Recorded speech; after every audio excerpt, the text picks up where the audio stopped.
Le prêtre maudit de Howard Phillips Lovecraft. Un homme à l'air grave et intelligent, vêtu avec sobriété et portant une barbe gris-fer, me conduisit dans la chambre mansardée. Il me parla en ces termes. « Oui, il vivait ici, mais je ne vous conseille pas de tenter quoi que ce soit. Votre curiosité vous pousse à l'inconscience. Nous ne venons jamais ici la nuit. Et ce n'est qu'en raison de ses dernières volontés que nous conservons la pièce en l'état. Vous savez ce qu'il a fait. Cette abominable société a fini par prendre les choses en main, et nous ignorons où il est enterré. Ni la loi, ni aucune autre autorité ne pouvaient atteindre cette société. J'espère que vous ne resterez pas après la tombée de la nuit. Et je vous en prie, ne touchez pas à cette chose posée sur la table, celle qui ressemble à une boîte d'allumettes. Nous ne savons pas ce que c'est. Mais nous soupçonnons qu'elle a un rapport avec ce qu'il a fait. Nous évitons même de la regarder trop fixement. Au bout d'un moment, l'homme me laissa seul dans la mansarde. La pièce était terne, poussiéreuse et meublée de la façon la plus rudimentaire. Elle présentait toutefois une certaine netteté qui montrait qu'elle n'avait pas servi de logis à quelque habitant des taudis. Des rayonnages étaient remplis d'ouvrages théologiques et classiques. Une autre bibliothèque contenait des traités de magie. Paracelsus, Albertus Magnus, Trithemius, Hermès Trismégistus, Borellus, ainsi que d'autres auteurs dont les titres, tracés dans d'étranges alphabets, m'étaient indéchiffrables. Le mobilier était d'une grande simplicité. Une porte s'ouvrait dans un mur, mais elle ne menait qu'à un placard. La seule issue était l'ouverture pratiquée dans le plancher, à laquelle aboutissait un escalier grossier et abrupt. Les fenêtres étaient garnies de vitres en cul-de-bouteille, et les poutres de chêne noir témoignaient d'une antiquité presque inconcevable. Cette maison appartenait manifestement au vieux monde. J'avais alors l'impression de savoir où je me trouvais, sans pouvoir aujourd'hui me rappeler ce que je savais. Une chose est certaine, la ville n'était pas Londres. Je garde le souvenir d'un petit port. Le petit objet posé sur la table exerçait sur moi une fascination intense. Je semblais savoir ce qu'il fallait en faire, car je tirais de ma poche une lampe électrique, ou du moins quelque chose qui y ressemblait, et en testais nerveusement les éclairs. La lumière n'était pas blanche, mais violette, et ressemblait moins à une véritable lumière qu'à quelque bombardement radioactif. Je me souviens que je ne considérais pas l'appareil comme une lampe de poche ordinaire. J'en avais d'ailleurs une véritable dans une autre poche. L'obscurité gagnait, et les vieux toits comme les mitres de cheminée, au dehors, prenaient un aspect fort étrange à travers les vitres bombées. Je finis par rassembler mon courage et caler le petit objet sur la table, contre un livre. Puis je dirigeai sur lui les rayons de l'étrange lumière violette. Celle-ci ressemblait désormais davantage à une pluie ou à une grêle de minuscules particules violettes qu'à un faisceau continu. Lorsqu'elle frappait la surface vitreuse située au centre du curieux appareil, elle produisait une sorte de crépitement, semblable au grésillement d'un tube à vide traversé par des étincelles. La sombre surface vitreuse se mit à luire d'un éclat rosâtre, tandis qu'une vague forme blanche paraissait se dessiner en son centre. C'est alors que je m'aperçus que je n'étais plus seul dans la pièce, et je remis aussitôt le projecteur de rayons dans ma poche. Mais le nouveau venu ne parla pas, et je n'entendis aucun son durant tous les instants qui suivirent immédiatement. Tout se déroulait comme une pantomime noyée d'ombre, observée à une distance immense à travers un voile de brume. Pourtant, le nouveau venu, de même que tous ceux qui apparurent ensuite, paraissaient immenses et tout proches, comme s'ils avaient été simultanément près et loin de moi, selon les lois de quelque géométrie anormale. Le nouveau venu était un homme mince, au teint sombre, de taille moyenne, vêtu de l'habit ecclésiastique de l'église anglicane.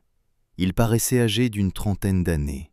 Son teint était olivâtre et cireux, ses traits assez réguliers, mais son front présentait une hauteur anormale. Ses cheveux noirs étaient soigneusement coupés et bien peignés. Il était rasé de près, bien que son menton bleui trahît une barbe naturellement très drue. Il portait des lunettes sans monture aux branches d'acier. Sa stature et le bas de son visage rappelaient ceux d'autres ecclésiastiques que j'avais rencontrés, mais son front était infiniment plus haut.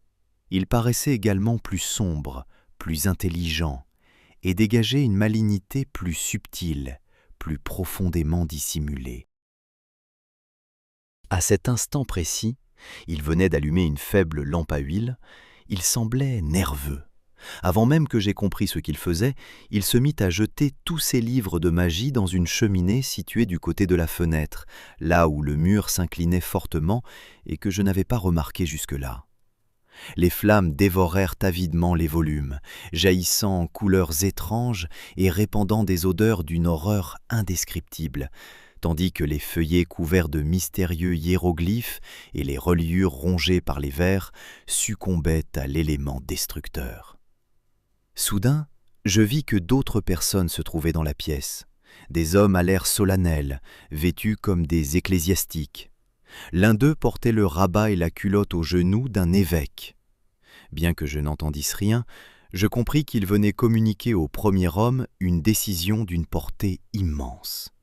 Il semblait à la fois le haïr et le craindre, sentiment qu'il paraissait leur rendre. Son visage se figea dans une expression sinistre, mais je vis sa main droite trembler lorsqu'il tenta de saisir le dossier d'une chaise. L'évêque désigna la bibliothèque vide, puis la cheminée, où les flammes s'étaient éteintes au milieu d'une masse carbonisée qui ne révélait plus rien. Il paraissait animé d'un dégoût singulier. Le premier homme esquissa alors un sourire de travers et tendit la main gauche vers le petit objet posé sur la table. Tous les autres semblèrent aussitôt saisis d'effroi. La procession des ecclésiastiques commença à descendre l'escalier abrupt par la trappe du plancher.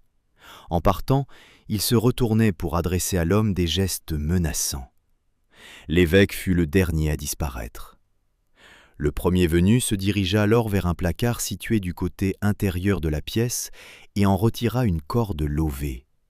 Montant sur une chaise, il attacha une extrémité de la corde à un crochet fixé dans l'énorme poutre centrale apparente de chêne noir, puis entreprit de faire un nœud coulant avec l'autre extrémité. Comprenant qu'il s'apprêtait à se pendre, je me précipitai vers lui pour l'en dissuader ou le sauver. Il me vit et interrompit ses préparatifs. Il me regarda avec une sorte de triomphe qui me troubla et m'inquiéta. Puis il descendit lentement de la chaise et s'avança vers moi en glissant, un rictus véritablement lupin sur son visage sombre, aux lèvres minces. Je sentis confusément que ma vie était en danger et sortis l'étrange projecteur de rayons pour m'en servir comme d'une arme. Pourquoi pensais-je que cet appareil pourrait me protéger ? Je l'ignore. Je l'allumai et dirigeai le faisceau en plein sur son visage. Les traits olivâtres brillèrent d'abord d'une lumière violette, puis d'un éclat rosâtre. L'expression de jubilation féroce qui déformait son visage commença à céder devant une peur profonde, sans toutefois disparaître entièrement. Il s'immobilisa. Puis, battant follement l'air de ses bras, il se mit à reculer en titubant. Je vis qu'il se rapprochait du vide béant de l'escalier et tentait de lui crier un avertissement, mais il ne m'entendit pas. L'instant suivant, il bascula en arrière dans l'ouverture et disparut à mes yeux. J'eus beaucoup de mal à m'avancer jusqu'à l'escalier, mais lorsque j'y parvins enfin, je ne découvris aucun corps fracassé sur le sol de l'étage inférieur. À la place, j'entendis un groupe de personnes gravir bruyamment les marches avec des lanternes. Le charme du silence fantomatique s'était rompu, et je percevais de nouveau les sons ainsi que les silhouettes dans les 3 dimensions ordinaires. Quelque chose avait manifestement attiré une foule en ce lieu. Un bruit s'était-il produit sans que je l'entende ? Les 2 personnes qui marchaient le plus en avant, de simples villageois semblait-il, finirent par m'apercevoir et demeurèrent paralysées. L'une d'elles poussa un hurlement qui résonna longuement. « Ah ! C'est vous, monsieur ? Encore ?» Tous firent alors volte-face et s'enfuirent dans une panique effrénée. Tous, sauf un. Lorsque la foule eut disparu, je vis l'homme à l'air grave et à la barbe grise qui m'avait conduit en ce lieu. Il se tenait seul, une lanterne à la main. Il me contemplait, haletant et fasciné, mais ne paraissait pas effrayé. Il commença ensuite à gravir les marches et me rejoignit dans la mansarde. Il prit la parole. « Ainsi, vous n'avez pas laissé cette chose tranquille. Je le regrette. Je sais ce qui s'est produit. C'est déjà arrivé une fois, mais l'homme a pris peur et s'est tiré une balle. Vous n'auriez pas dû le faire revenir. Vous savez ce qu'il veut. Mais vous ne devez pas prendre peur comme l'autre homme qu'il a eu. Quelque chose de très étrange et de très terrible vous est arrivé, mais cela n'est pas allé assez loin pour atteindre votre esprit ou votre personnalité. Si vous gardez votre calme et acceptez la nécessité de procéder à certains changements radicaux dans votre existence, vous pourrez continuer à profiter du monde et des fruits de votre érudition. Mais vous ne pouvez pas vivre ici, et je doute que vous souhaitiez retourner à Londres. Je vous conseillerais l'Amérique. Ne tentez plus rien avec cette chose. On ne peut plus rien remettre en place désormais. Faire ou invoquer quoi que ce soit ne ferait qu'aggraver la situation. Votre état n'est pas aussi grave qu'il aurait pu l'être, mais vous devez partir d'ici immédiatement, ne jamais revenir. Vous feriez mieux de remercier le ciel que cela ne soit pas allé plus loin. Je vais vous dire les choses aussi directement que possible. Un certain changement s'est produit dans votre apparence physique. C'est toujours ce qu'il provoque. Mais dans un autre pays, vous pourrez vous y habituer. Il y a un miroir à l'autre bout de la pièce, et je vais vous y conduire. Ce sera un choc, même si vous n'y verrez rien de repoussant. Je tremblais à présent d'une peur mortelle. L'homme barbu dut presque me soutenir, tandis qu'il me faisait traverser la pièce en direction du miroir, tenant de sa main libre la faible lampe, celle qui se trouvait auparavant sur la table, et non la lanterne, plus faible encore, qu'il avait apportée. Voici ce que je vis dans la glace. Un homme mince, au teint sombre, de taille moyenne, vêtu de l'habit ecclésiastique de l'église anglicane.